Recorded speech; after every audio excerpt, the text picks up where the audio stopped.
Italy থেকে সরাসরি pasta আনার সামর্থ্য না থাকলেও মুদিখানার সেই চেনা প্যাকেটটাই আজ আমার ব্রহ্মাস্ত্র। অবশ্য ইতালি যাওয়ার ইচ্ছা আমারও ছিল, একজনের সাথে আলাপও হয়েছিল, তাই ভরসা পেয়েছিলাম যে ঘুরেই আসি। আমায় বলেছিল পারলে মেলোডি এনো ইন্ডিয়া থেকে। আমি কৌতূহলবশত জিজ্ঞেস করেছিলাম, আর না পারলে কি আনবো? আমি আজও জানতে পারলাম না মানুষটা আমায় কেন ব্লক করে রেখেছে।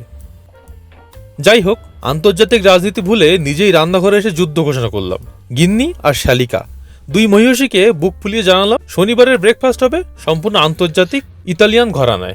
টমেটোর খোসা বদলানো দেখে আমার এক পুরনো পরিচিত মুখ মনে পড়ে গেল, যে ঠিক এভাবেই স্বার্থের প্রয়োজনে নিজের আসল রূপটা বদলে ফেলেছিল।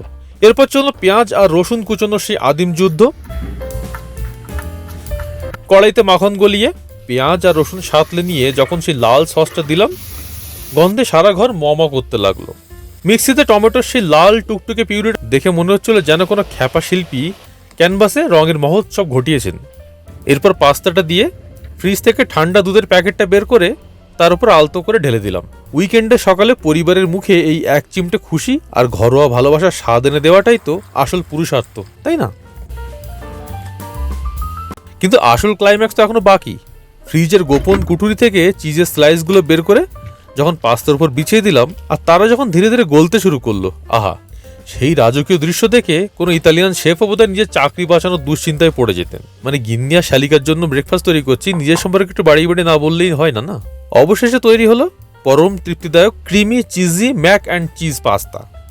জনস্বার্থে জারি করা বিধিবদ্ধ সতর্কীকরণ, আমার ভিডিও দেখে কেউ রেসিপি শিখতে আসবেন না। আমি নিজের মতো করে রেসিপি অ্যাডজাস্ট করে নিই। একটা প্রবাদ আছে না, ল্যাদ-খোরা সবসময় সহজ রাস্তা খুঁজে নেয়। প্রবাদটা সত্যি আছে কিনা এখন ফ্যাক্ট চেক করতে ল্যাদ লাগছে। আপনার এনার্জি থাকলে একটু চেক করে জানাবেন।